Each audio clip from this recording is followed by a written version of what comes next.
أنا عايز أرجع، عايز أنضف، عايز أسكتك.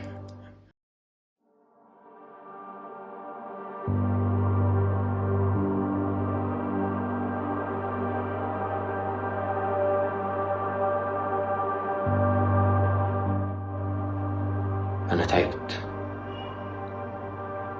بزهق بسرعة وبغلط أكتر، وكل مرة أقول مش هعيد أرجع أكرر نفس الطريق. وأنا قلت لك أعمل إيه؟ ده أنت اللي ناديتني على القهوة من أول يوم وأنا قعدت. أنا كنت ضعيف بس أنت اللي دفعتني.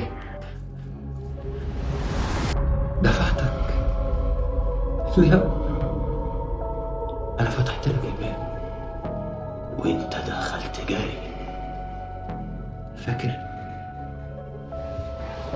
لما قلت لك بص،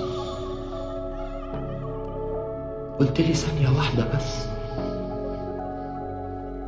ثانية بقيت عادي.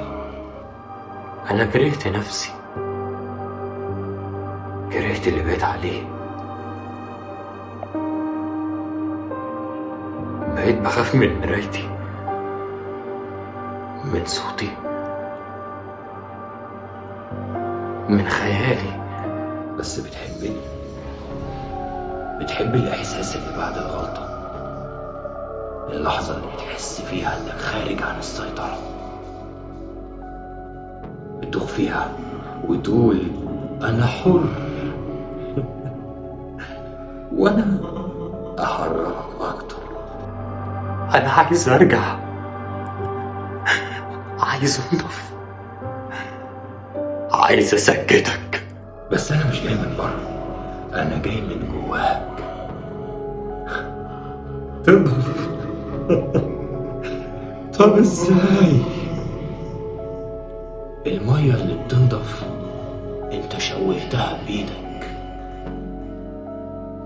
توبتك قولها، بس ما تقولهاش لحد. أنا مش ملاك، بس لسه فيا بواقي نور، ولو فيا حاجة نقية فهي اللي بتجرحك. هتشوف، بس أنا دايما موجود، والمراية ما بتكذبش.